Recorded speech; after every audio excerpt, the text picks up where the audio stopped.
Assalamualaikum warahmatullahi wabarakatuh. Waalaikumsalam warahmatullahi wabarakatuh. Waalaikumsalam.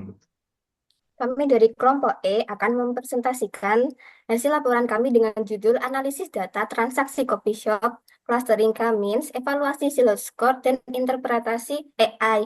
Nah, di sini kami ada 4 anggota dengan saya Rania Salma Akila dari Universitas Negeri Surabaya, ada Raihan Fawaz Naufal dari Institut Bisnis Muhammadiyah Bekasi, ada Naila Hariri dari Universitas Trunajaya Madura, dan ada Ruben Siahan dari Universitas Pembangunan Nasional Veteran Jakarta.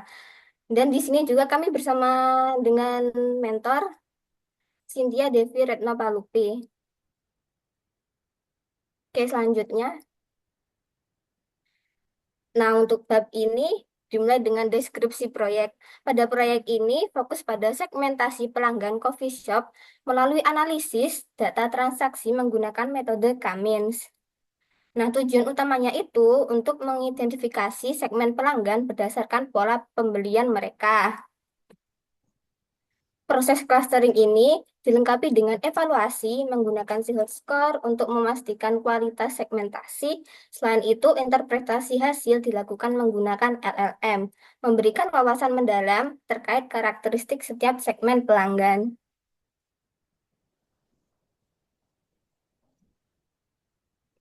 Baik, selanjutnya ada deskripsi dataset. Dataset ini memiliki struktur yang di dalamnya ada satu transaction date yang berisi tanggal terjadinya transaksi, dua ada product name yang berisi nama produk yang dibeli dalam transaksi, tiga ada unit price yang berisi harga satuan produk dalam rupiah, empat ada total quantity yang berisi jumlah unit produk yang dibeli dalam satu transaksi. Yang kelima ada city atau kota tempat transaksi berlangsung. Dan enam ada discount persen, yaitu persentase diskon yang diberikan dalam transaksi. Masuk ke preprocessing data, yang kami lakukan untuk pertama kali preprocessing data adalah membersihkan dataset dengan langkah-langkah yaitu menghapus duplikat menggunakan df.drop underscore duplicates. Lalu selanjutnya kami menghapus baris kosong dengan menggunakan df titik dropna.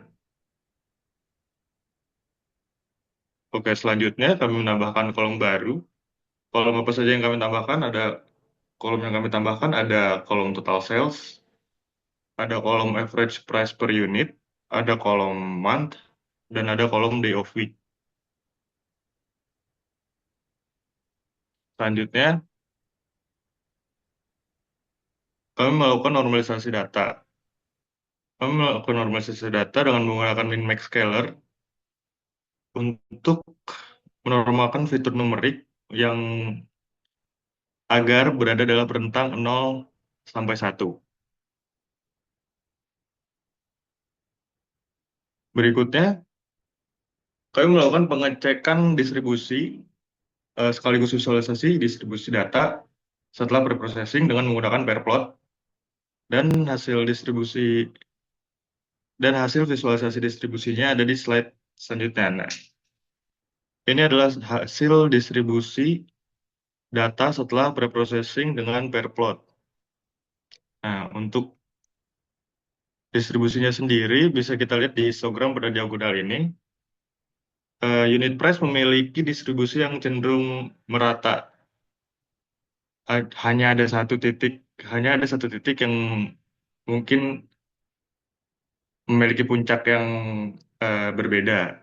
Untuk total quantity menunjukkan data distribusi dengan nilai yang agak terbatas. Untuk total sales, distribusinya cenderung lebih condong ke nilai yang lebih kecil dan ekornya ke nilai yang lebih besar. Untuk diskon memiliki sedikit variasi, tetapi datanya tersebar pada titik-titik yang tetap diskrit. Dan untuk average price per unit memiliki pola distribusi yang sama dengan unit price, dengan unit price dan ya udah. Selanjutnya masuk ke slide modeling machine learning untuk menentukan jumlah cluster optimal. Berdasarkan metode elbow digunakan untuk menentukan jumlah klaster optimal dengan perhitungan WCSS atau Weighting Cluster Sum of Squares untuk berbagai jumlah klaster. Nah, ini adalah kode yang kelompok kami buat, yaitu untuk menentukan jumlah klasternya ini dibuatkan klaster berdasarkan range-nya itu 2 sampai 15. Nah, ini selanjutnya kita membuat kode visualisasi hasil elbow metodenya atau metode elbow-nya. Selanjutnya, Mas. Nah, ini untuk metode elbow-nya ini.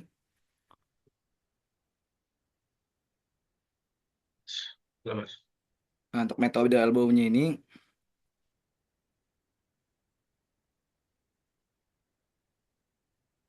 Wah, ini seru-seru. untuk menentukan jumlah klaster optimal ini, metode elbow digunakan untuk menentukan jumlah klaster optimal dengan perhitungan WCSS atau Weighting Cluster Sum of Squares untuk berbagai jumlah klaster. Dari sini bisa dilihat metode elbow-nya ini. Untuk yang kita tentukan itu jumlah klasternya sampai 2 sampai 14. Lalu untuk bagian klaster 2-nya dia signifikan naik di atas lalu turun ke bawah menuju ke klaster 14. Selanjutnya, Mas. Selanjutnya di sini ada clustering dengan Q-means, K-means, model Q-means dilatih dengan jumlah klaster optimal yang ditemukan pada analisis sebelumnya. Nah, ini berdasarkan kelompok kami buat ini, klaster ini dimulai dari 1. Lanjut, Mas. Selanjutnya yaitu evaluasi menggunakan Silhouette Score. Evaluasi skill score ini dihitung untuk menilai seberapa baik pengumpulan data, nilai yang lebih tinggi menunjukkan clustering yang lebih baik. Berikut ini adalah kode kelompok kami buat. Untuk menentukannya juga sama sebelumnya, range-nya itu 2 sampai 15. Pada outputnya ini dia jumlah klasternya eh, terakhir menetap di silhouette score-nya itu 0,46. Bisa dibilang cukup signifikan atau cukup baik karena pada dasarnya juga bisa ditingkatkan lagi harusnya. Cuman tidak mentoknya di silhouette score-nya itu pada di 0,46. Lanjutnya, Mas. Nah, di sini ada visualisasi hasil clustering dengan PCA 3D. Mengapa saya milih PCA 3D-nya ini sebagai modeling 3D ini dapat mudah bisa dilihat berdasarkan jumlah-jumlah yang ada pada cluster tersebut. Di sini perlu diketahui juga pada gambar untuk cluster ini pada titik-titik ini dia ada berbeda warna karena gampang untuk menentukannya. Pada eh, cluster visualisasi clustering ini pada cluster 2 sampai 4 ini dia berwarna agak ungu-unguan. Lalu untuk cluster 4 sampai 6 ini dia yang tadi warna ungu berubah jadi warna agak hijau. Di sini ada. Lalu untuk cluster 6 sampai 8 ini dia dari biru ke hijau, agak ke hijau.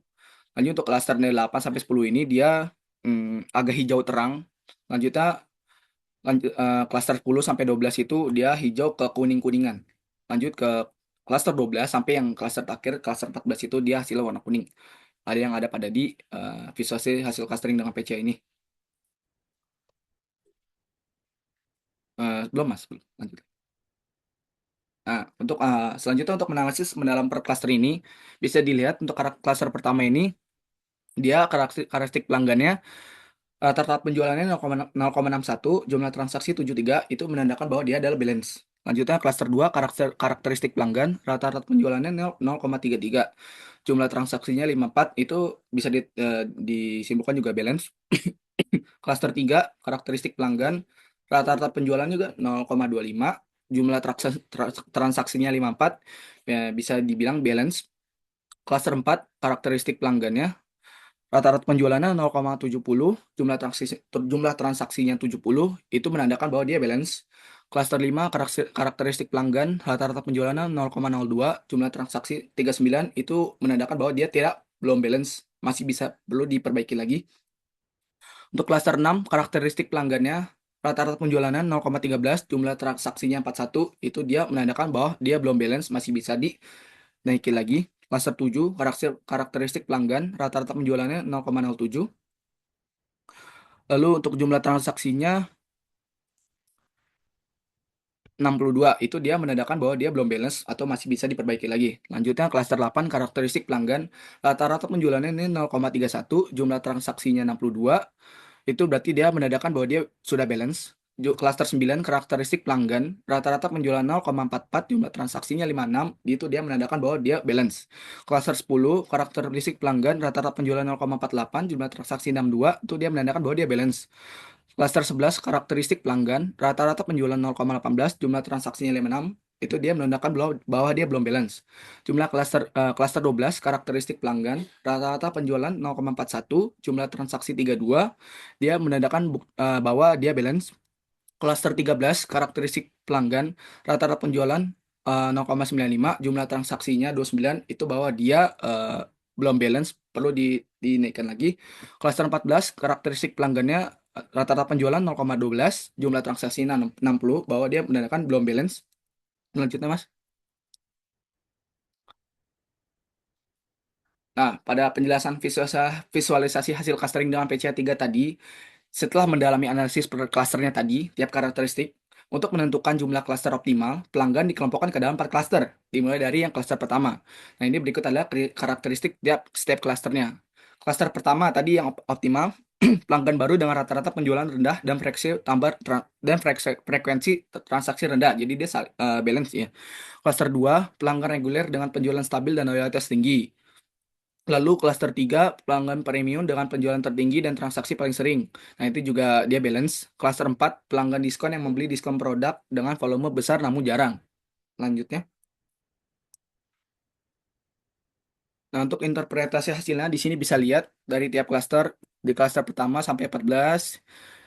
Misalnya klaster 1, misalnya unit price-nya berapa segini, total quantity-nya segini, total sales-nya segini, diskon segini. Lanjut klaster 2 sampai seterusnya segini, hasilnya bisa dilihat. Lanjutnya Mas. Interpretasi cluster dengan LLM. Di sini data yang diberikan menunjukkan hasil clustering dari suatu dataset, mungkin terkait dengan penjualan. Setiap cluster direpresentasikan oleh rata-rata ternormalisasi dari beberapa variabel, unit price, total quantity, total sales, dan diskon. Nilai-nilai ini kemungkinan telah dinormalisasi ke rentang 0 banding 1. Mari kita coba menginterpretasikan setiap cluster berdasarkan karakteristik utama. Ini bisa dilihat interpretasi klasternya dari klaster 1 sampai klaster 6. Lanjutnya klaster 7 sampai klaster 4 bisa dilihat juga. Lanjutnya Mas. Lanjutnya yang akan dijelaskan oleh rekan kelompok saya, Naila Hariri. Silakan.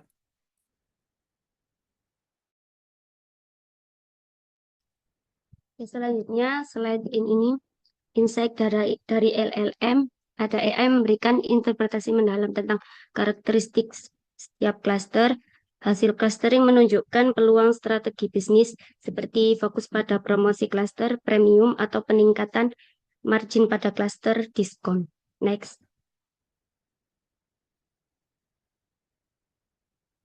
Dari kesimpulan presentasi kali ini, ada rangkuman teknis. Clustering optimal menggunakan K-means dengan evaluasi Silhouette Score. Visualisasi data memberikan distribusi pelanggan yang cukup jelas dalam setiap cluster.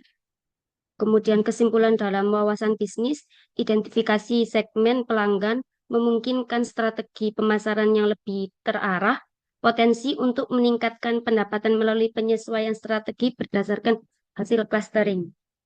Selanjutnya, kami akan mendemokan sedikit hasil dari Streamlit kami. Langsung share screen aja yang Streamlitnya.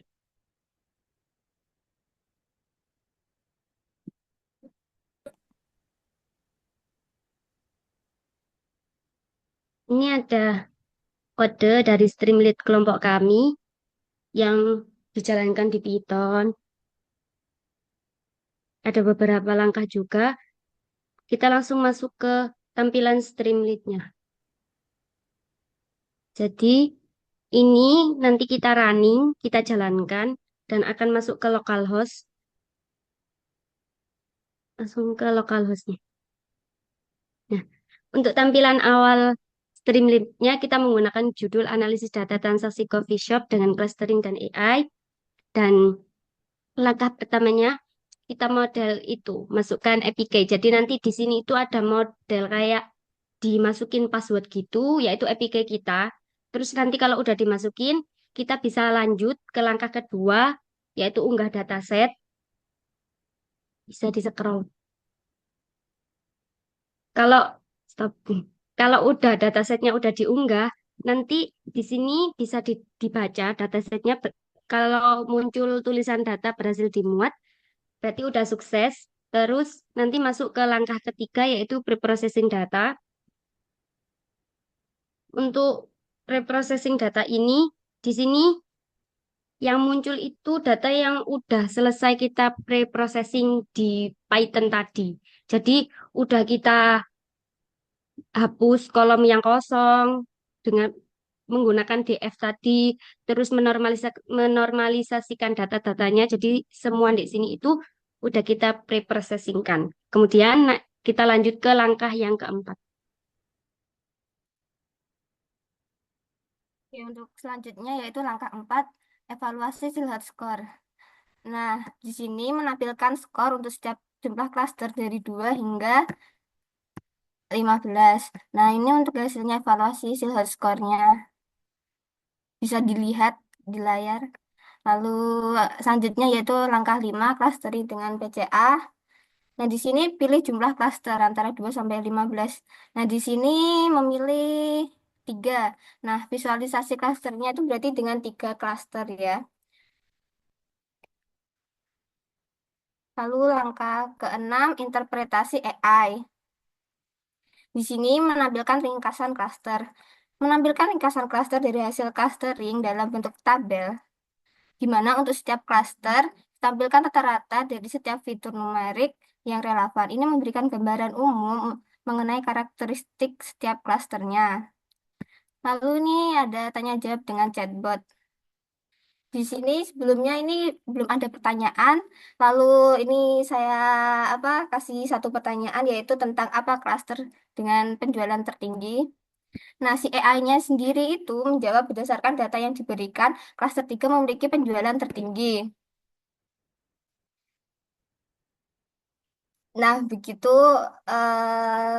hasil streamlit dari kelompok E. Sekian untuk presentasi kali ini. Kurang lebihnya mohon maaf. Assalamualaikum warahmatullahi wabarakatuh. Waalaikumsalam warahmatullahi wabarakatuh.